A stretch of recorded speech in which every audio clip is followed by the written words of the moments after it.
Hello students. Now in this class we are going to discuss the summary of History Chapter 3, the growth of colonial army civilian administration. After the settlements of their government, British East India company ने कैसे भारत में अपनी army को establish किया और administration के लिए कौन कौन सी पॉलिसीज़ को रन किया, यही सब चीज़ें हम इस चैप्टर में पढ़ने वाले हैं. As you know, East India Company come India to as a merchants. Trading policy के तहत इंडिया में भारत में ब्रिटिश ईस्ट इंडिया कंपनी आई थी, लेकिन धीरे धीरे उन्होंने एक पॉलिटिकल सेटलमेंट यहाँ पर इस्टेब्लिश कर लिया था. फॉरेन ट्रेड को बढ़ावा देने के साथ साथ एक एडमिनिस्ट्रेशन की बागडोर ब्रिटिशर्स के अंडर कंट्रोल में आनी शुरू हो गई थी.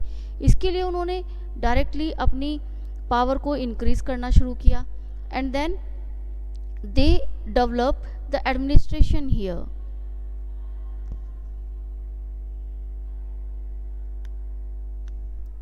As the English East India Company was transformed from a plurally commercial enterprises into a commercial cum political body, जैसे जैसे British East India Company commercial body से एक पॉलिटिकल कमर्शियल बॉडी में डेवलप हुई, it was realise that it could not hold and govern territories efficiently without a suitable system. इनको एक नए system की नीड हुई. इन्हें महसूस हुआ कि अगर इन्हें अपना एडमिनिस्ट्रेशन सही करना है, अपनी पावर को सही वे में इस्टेब्लिश करना है, इसके लिए एक निश्चित सेटलमेंट की ज़रूरत है, एक सिस्टम की ज़रूरत है. इसके लिए इन्होंने अपने वर्क को उसी एफिशिएंसी के साथ करना शुरू किया. सबसे पहले गवर्नमेंट को डेवलप करने के लिए कोर्ट ऑफ डायरेक्टर्स को रन किया गया. कोर्ट ऑफ डायरेक्टर्स में ईस्ट इंडिया कंपनी ने administrative business in England was managed by A committee. एक कमिटी को रन किया गया जिसमें 24 मेंबर्स को शामिल किया गया. Court of properties, they were elected by a body of share holders. इसमें जो मेंबर्स इलेक्ट किए गए वो शेयर होल्डर्स प्रोसेस के थ्रू रन किए गए थे, जिनको these share holders were properly known as court of proprietors. इन्हीं को हम कोर्ट ऑफ प्रॉपर्टिएटर्स कहते थे. इसके बाद इन्होंने कुछ एक्ट्स को रन किया भारत में, जिससे कि कुछ सिस्टम को चेंज किया जा सके. In 1770s the East India company faced financial bankruptcy. इनको बैंकक्रप्टी में दिवालिया जैसी सिचुएशन फेस करनी पड़ी. It applied British government to for a loan of million pounds. इनको मिलियंस ऑफ पाउंड्स के लोन की ज़रूरत हुई. This gave an opportunity to the British Parliament to look into affairs of company and regulate them. इस तरह से parliaments में Britishers के कार्यों को देखा गया और उनको रेगुलेट करने की नीड हुई. इसके लिए फर्स्ट स्टेप के रूप में कुछ एक्ट लागू किए गए. Regulating act, just like regulating act of 1773. This act was in the limited influence. ये जो एक्ट था ये लिमिटेड इन्फ्लुएंस में था and it requires the directors to furnish all correspondence related to the Indian revenues, civil, military administrations. इनको अपनी सारी correspondence means in court के जो मेंबर्स थे उनको अपनी सारी correspondence को डिक्लेयर करना ज़रूरी था, जो कि रिलेट करते थे इंडियन रेवेन्यू से, सिविल एंड मिलिट्री एडमिनिस्ट्रेशन से. It also provided the appointments of governor generals, 4 counsellors and some control on the presidencies to Bombay and Madras.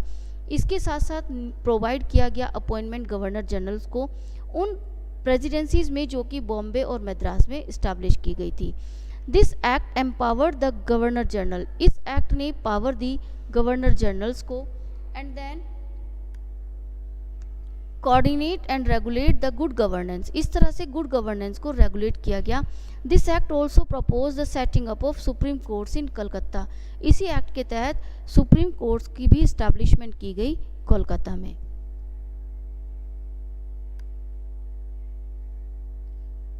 The Pitt's India act of 1784. William Pitt's के नाम पर इस act को रखा गया था, जो कि ब्रिटेन के प्राइम मिनिस्टर हुआ करते थे. इन 1784 ही introduce an act remove the defected regulating act. जो फर्स्ट एक्ट रिस्टैब्लिश किया गया था उसकी प्रॉब्लम्स को, उसकी कमियों को दूर करने के लिए यह एक्ट पारित किया गया था. This act further extended the British parliament control over the management of east India company. यह एक्ट इस्टेब्लिश करने के लिए पार्लियामेंट में ब्रिटिशर्स के मैनेजमेंट को कंट्रोल करने के लिए लागू किया गया। It empowered the crown to appoint the board of commissioners for the affairs of India not exceeding 6 in numbers. This act empowered the board to direct and control all act operations and concern the British territories possession in India. यह act काम करता था सारे पोसेशंस पर, territories पर Britishers की, and then जो act पहले लागू किया उसके सारे फंक्शंस को कंट्रोल करने का काम करता था। The governor general and council was empowered to superintendent control the control and direct the other presidencies in India. इस तरह से ये सुपरिंटेंडेंट के रूप में वर्कआउट किया करता था एंड जो प्रेसिडेंसीज थी इंडिया में उन पर डायरेक्ट कंट्रोल किया करता था। It made provisions for the prevention and punishment of corruption.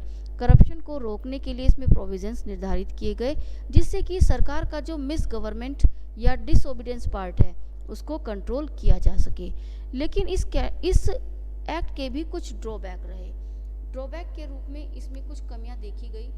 The director became submissive before the president and board of control. The responsibility was divided between the board to control and court of directors and governor generals in India. इसमें जो power थी वो divided की गई थी director के बीच में, governor general के बीच में एंड बोर्ड ऑफ कंट्रोल के रूप में।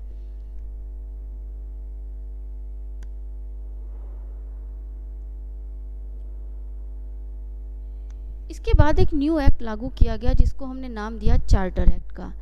चार्टर एक्ट के तहत 1853 में revenue the power of British company, जो ब्रिटिश कंपनी थी उसकी पावर को रिन्यूड किया गया and allowed it to retain possession to Indian territories, और इनको अलाउ किया गया अपनी पावर को प्रोसेस करने का इंडियन टेरिटरीज में।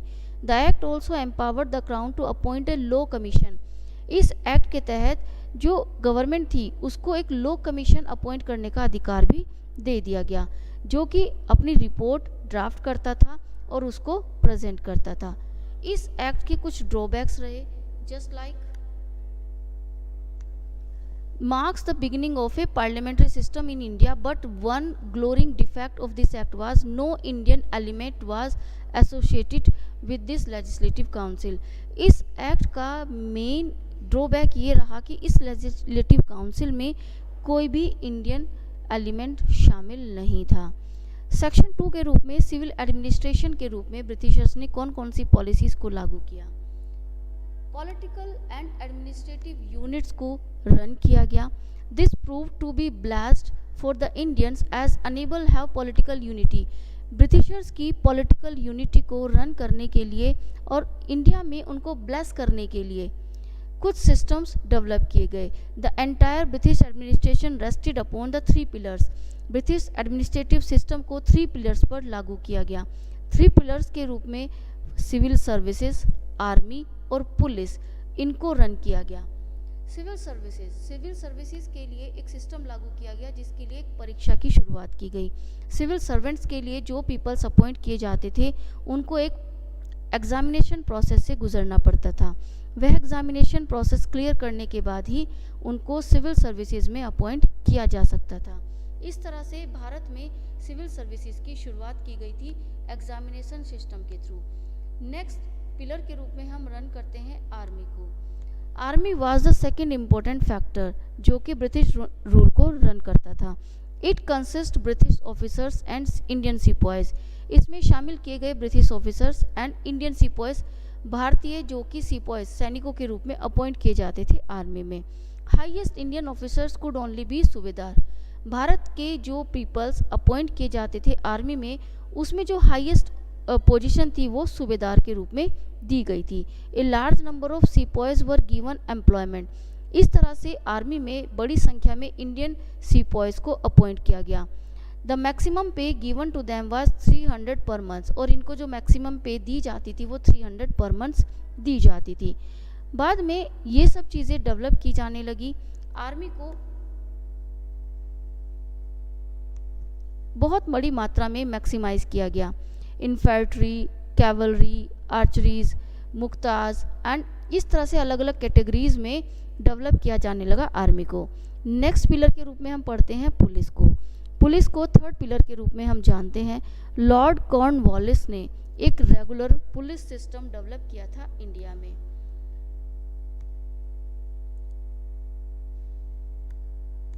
पुलिस एडमिनिस्ट्रेशन के रूप में चौकीदार, कोतवाल, थानेदार, इन सबको अपॉइंट किया गया था। अलग अलग थाने अपॉइंट कर दिए गए थे अलग अलग जिलों में। जुडिशियल ऑर्गेनाइजेशन के रूप में कोर्ट सिस्टम को डेवलप किया गया।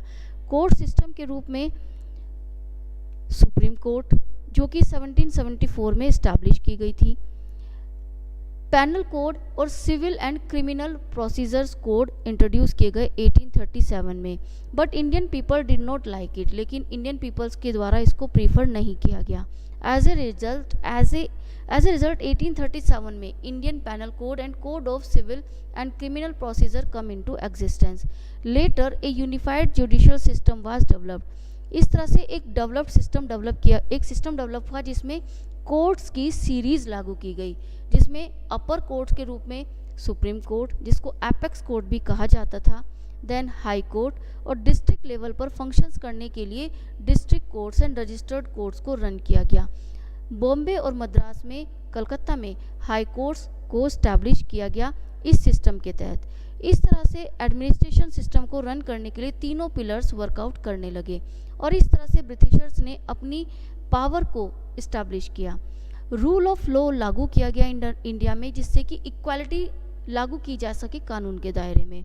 रूल ऑफ लॉ का मीनिंग होता है जब administration would be carried on according to clearly defined law.